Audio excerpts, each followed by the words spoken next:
Hi friends, welcome to our channel.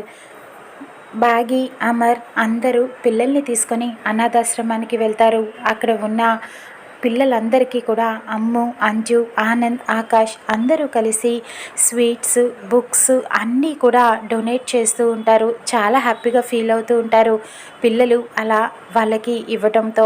ఇక అమర్ అలా దూరం నుంచి చూస్తూ ఉంటాడు. గుప్తా, అరు కూడా అలానే చూస్తూ ఉంటారు. ఇక ఇంతలో అంజు చాలా బాధపడుతూ ఒక చోట కూర్చొని ఉంటుంది. అమర్ వెళ్ళి అంజుతో మాట్లాడుతూ ఉంటాడు. ఏమైంది అంజు, ఎందుకు అలా డల్గా ఉన్నావు అని అడగడంతో, డాడ్ నాకు వీళ్ళని చూస్తుంటే చాలా బాధగా ఉంది డాడ్ అని చెప్తూ ఉంటుంది. ఎందుకమ్మా అని అడుగుతూ ఉంటాడు అమర్.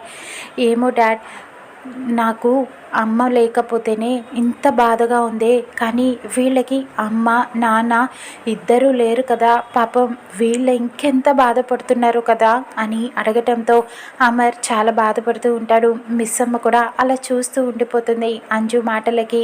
ఇక అప్పుడు అంజు అడుగుతూ ఉంటుంది, డాడ్ నేను చాలా లక్కీ కదా, నాకు మీరున్నారు, రాథోడ్, నానమ్మ, తాతయ్య, అమ్ము, ఆనంద్, ఆకాష్ అందరూ ఉన్నారు కదా, నేను చాలా లక్కీ అందరూ ఉన్నందుకు అని చెప్పడంతో అక్కడ అమర్కి ఏవో జ్ఞాపకాలు గుర్తుకు వస్తూ ఉంటాయి. అవి మనకి క్లారిటీగా చూపించారు అక్కడ. ఇక్కడ అంజు అడుగుతూ ఉంటుంది అమర్ని, డాడ్ నేను కూడా అనాథనయ్యి ఉంటే అని చెప్పడంతో అమర్ ఒక్కసారిగా భయపడతాడు. జరిగిన జ్ఞాపకాలని గుర్తు చేసుకొని బాధపడుతూ ఉంటాడు.